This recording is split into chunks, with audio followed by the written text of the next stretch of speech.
Minutes art of teaching या चॅनलवरती आपल्या सर्वांचं स्वागत आहे. विद्यार्थी मित्रांनो, पवित्र पोर्टलच्या जाहिराती संदर्भात अपडेट आहे.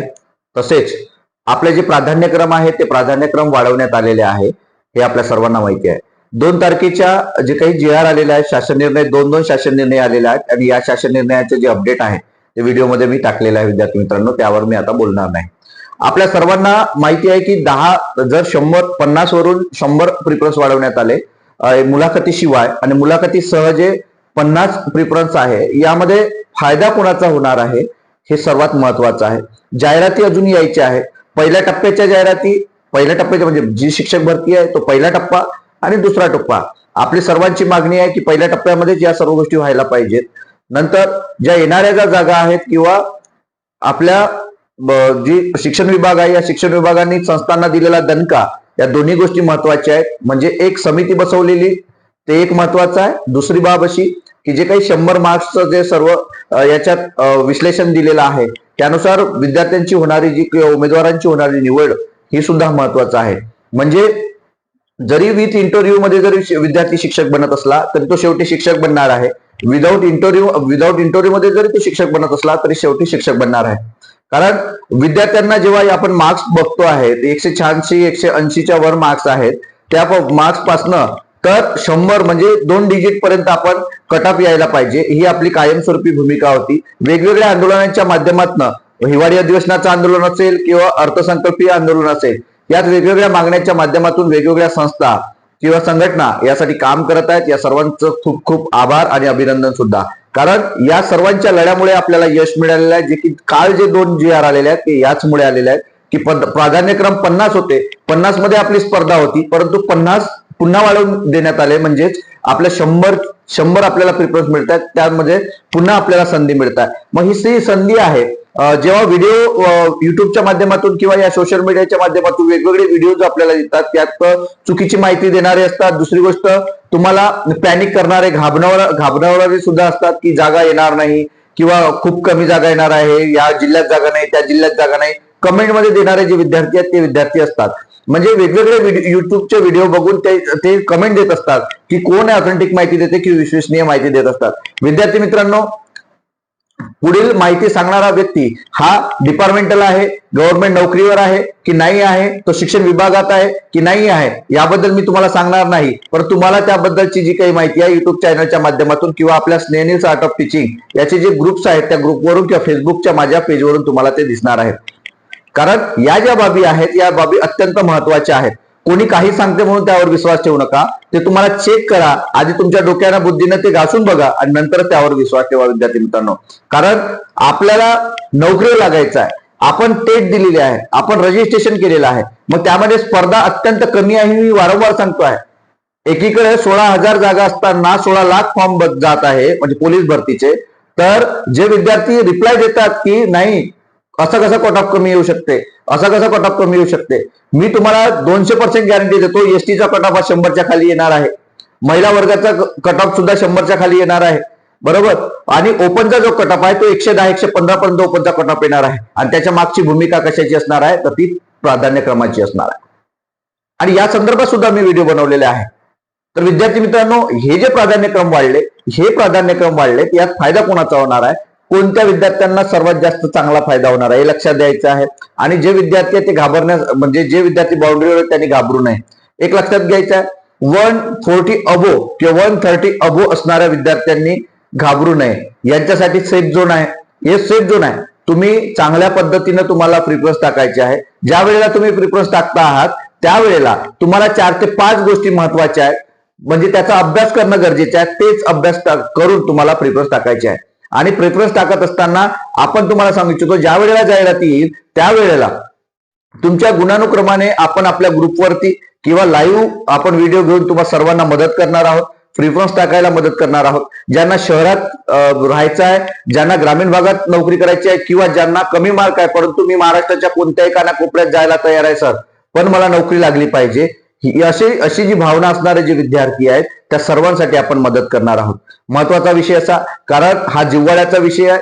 गेली 10 वर्ष, 12 वर्ष, 15 वर्ष विद्यार्थ्यांनी सीटीटी टीईटी पास होऊन किंवा डीएड होऊन सुद्धा विद्यार्थी आजही त्यांना नोकरी नाही. त्या प्रत्येकाला असं वाटत असते की माझा मित्र लागलेला आहे, मी सुद्धा लागलेलं पाहिजे. 1 मार्काने जे टीईटी फेल आहेत, 1 मार्काने जे सीटीटी फेल आहेत, त्यांना विचारा की म्हणजे ही जी नोकरी आहे ही नोकरी तुम्हाला हुलकावणी देऊन गेलेली आहे. म्हणून त्या विद्यार्थ्यांना सांगू इच्छितो की प्रिफरन्स देत असताना पहिला मुद्दा आहे की तुमच्या कॅटेगरीच्या जागा किती आहेत, बरोबर. म्हणजे 140च्या वर असणारे सर्व विद्यार्थी, तुम्हाला सांगतो की सर्वजण विद्यार्थी कट ऑफ हा ओपनचा असणार आहे. त्यामुळे प्रत्येक कॅटेगरीचा विद्यार्थी 140 अबो असणारा विद्यार्थी तो सेफ झोन मध्ये आहे. तो डोक्यातून काढून घ्या की तुम्ही सेफ आहात. 140 अबो सांगतोय मी, एनी कॅटेगरी. नंतर कॅटेगरीतल्या विद्यार्थ्यांनी ओबीसी असेल, एससी असेल किंवा एनटी असेल, विजेएनटी असेल, या सर्व बांधवांना लक्षात घ्यायचं आहे की तुम्ही जर 125-35 पर्यंत तुम्ही जर असाल तर तुम्ही सुद्धा सेफ झोन मध्ये आहात प्राधान्यक्रमाच्या दृष्टीनं. पण तुम्हाला तुमच्या कॅटेगरीच्या जागा किती आहेत हे महत्वाचं असणार आहे.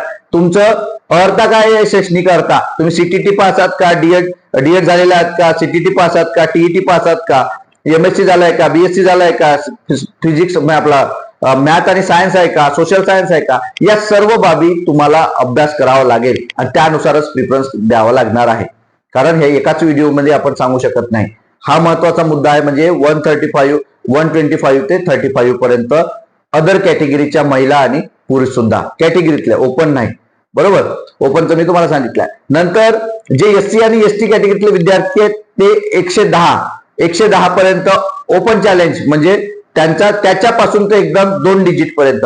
मग मीडियम सुद्धा मी तुम्हाला सांगतोय, कोणताही मीडियम असो, एससी एसटीच्या विद्यार्थ्यांना तुम्हाला सांगतो 110च्या खाली कट ऑफ आहे. उर्दू माध्यम असेल, हिंदी माध्यम असेल, मराठी माध्यम असेल, इंग्रजी माध्यम असेल, कन्नड माध्यम असेल, माध्यमांचा सुद्धा तुम्हाला अभ्यास करावा लागणार आहे. त्यानुसार तुमच्या जागा आणि प्रिफरन्स तुम्हाला द्यायचे आहेत, बरोबर. या माध्यमाचं झालं. नंतर कॅटेगरी झाली, तुमचे माध्यम झालं. नंतर तुमच्या जिल्ह्यात तुमच्या किती जागा आहेत ते महत्वाचं आहे आणि तुम्ही कशात बसता ते महत्वाचं आहे. महिला असेल तर महिलाचं, नंतर तुमचं जे पूरग्रस्त प्रकल्पग्रस्तांच्या जागा किती आहेत त्यानुसार तुम्हाला सर्वांना काय करणार आहे, तुम्हाला काय करणार लागेल, स्वतः तुम्ही ते प्राधान्यक्रम त्यानुसार तुम्हाला जाहिरातीनुसार अभ्यास करायचा आहे. आता राहिला मुद्दा जे बाउंड्रीवर आहेत, 110 प्लस जर कॅटेगरीतले असेल किंवा ओपनचे विद्यार्थी असेल 110, 115, तर विद्यार्थी मित्रांनो आपल्याला नोकरी कुठेही करायची आहे. म्हणून तुम्हाला काय करावं लागेल, तुमच्या कॅटेगरीच्या जागा या जिथं लोक जाऊ शकत नाही किंवा विद्यार्थी जाऊ शकत नाही, तुमची जी भावना आहे किंवा तुमची जी धारणा आहे की महाराष्ट्रात मी कुठेही नोकरी करायला तयार आहे, मग जिथे लोकांचा कल जात नाही किंवा विद्यार्थ्यांचा, उमेदवारांचा कल जात नाही, उदाहरणार्थ मी गडचिरोली सांगितलं, बरोबर, उदाहरणार्थ खानदेश सांगितलं, जे जळगाव असेल, धुळे असेल, नंदुरबार असेल, उदाहरणार्थ कोकण असेल, अशी जी जिल्हे आहेत ते, उदाहरणार्थ मराठवाडा असेल, नांदेड असेल, म्हणजे अशी जी जिल्हे आहेत अशा जिल्ह्यांमध्ये विद्यार्थी जाण्यासाठी धडपडत नाहीत किंवा त्यांना फर्स्ट प्रिफरन्स देत नाही. कारण 140 पर्यंत येणारा प्रत्येक विद्यार्थी याला असं वाटते की मला माझाच जिल्हा भेटला पाहिजे. म्हणून हे जे विद्यार्थी याचा आपल्या जिल्ह्याचा विचार करताय, तुम्हाला जर कमी मार्क्स असेल तर तुम्हाला गडचिरोलीचा विचार करावा लागेल, तुम्हाला नंदुरबारचा विचार करावा लागेल, तुम्हाला कोकणाचा विचार करावा लागेल, कारण तुम्हाला नोकरी पाहिजे आहे. अशा पद्धतीने ही प्राधान्यक्रम आपल्याला या मार्क्सनुसार असणाऱ्या विद्यार्थ्यांनी करावा लागणार आहे. तरच आपला त्या ठिकाणी फायदा होईल आणि या 100 जे काही आपले प्रिफरन्स आहे या प्रिफरन्सचा सुद्धा प्राधान्यक्रमाचा तुम्हाला फायदा होणार आहे. आणि त्याचं उदाहरण मी तुम्हाला दिलेलं आहे की डीएड झालेले विद्यार्थी सीटीटी 1 सीटीटी 2 जर तुम्ही पास असाल तर तुमचा कट ऑफ हा 110च्या खाली येणार आहे. तो कोणत्याही कॅटेगरीचा विद्यार्थी असो, कारण बीएड झालेले विद्यार्थी हे बीएससी एमएससी झालेले आहेत, ते 11वी 12वीला त्यांची निवड होऊ शकते, त्यांची 9वी 10वीलाही निवड होऊ शकते आणि 6वी ते 8वी साठी निवड होऊ शकते. हे सुद्धा लक्षात घ्यायचं आहे. आणि याच पद्धतीनं तुम्ही जर केलं तर घाबरण्यासारखं काही कारण नाही. 110च्या खाली असणारे सर्व विद्यार्थी त्यांनी घाबरू नये. मी जे सांगितलेलं आहे त्यानुसार तुम्ही प्राधान्यक्रम, त्या जिल्ह्यांचा अभ्यास, तुमच्या कॅटेगरीचा अभ्यास, तुम्हाला असलेले गुण याचा सर्वांचा अभ्यास करून आपल्याला 100 प्राधान्यक्रम आपल्याला निवडायचे आहे. कारण 100 प्राधान्यक्रम मध्ये तुम्ही बसता विद्यार्थी मित्रांनो, घाबरण्यासारखं काहीही नाही. आणि प्राधान्यक्रमानुसार एक एक विद्यार्थी त्यातून कट होत आलेला असते आणि या जागा आहेत त्या जागा तुमच्यासाठीच उपलब्ध आहे. त्यामुळं काहीच प्रॉब्लेम नाहीये, घाबरण्यासारखं काही नाही. कोणी कितीही व्हिडिओ बनवू देत किंवा कोणी कितीही घाबरण्यासारखे कारण सांगू द्यात, तुम्हाला जागा येणार नाही, हे येणार नाही, ते येणार नाही. तुम्हाला सांगतो पहिल्या टप्प्यात 15 मी सांगितलं तुम्हाला 15 ते 18,000 जागा असणार आहे. 12,000 पेक्षा जास्त जागा असणार आहे. म्हणजे 15,000 ते 16,000 17,000 जागा येऊ शकतात हे तुम्हाला सांगतोय. कारण रायगड जिल्ह्याचं मी उदाहरण दिलंय, 900 पेक्षा जास्त जागा एकाच जिल्ह्यात आहे. काही जिल्ह्यांमध्ये असेल एखाद्या कॅटेगरीच्या जागा ज्या अतिरिक्त आहेत, परंतु एक जिल्हा म्हणजे नाही, 36 जिल्हे आहेत आपल्याकडे. त्याचा विचार आपल्याला करावा लागेल. 34 जिल्हा परिषद आहे त्याचा आपल्याला विचार करावा लागेल आणि त्याचनुसार वेगवेगळ्या आस्थापना आहेत त्यांचा सुद्धा आपल्याला विचार करावा लागेल. त्यामुळे घाबरू नका विद्यार्थी मित्रांनो. तुम्हाला मी जे सांगितलेली जी काही महत्वाची माहिती आहे ही कशी वाटली नक्की कमेंट बॉक्समध्ये कळवा आणि अशाच अपडेट करता माझ्या चॅनलला मात्र सबस्क्राईब करा. डिस्क्रिप्शन बॉक्समध्ये असणाऱ्या ज्या लिंक आहेत त्या लिंकवरती जॉईन व्हा, जेणेकरून तुम्हाला माझ्याशी संपर्क साधता येणार आहे. धन्यवाद.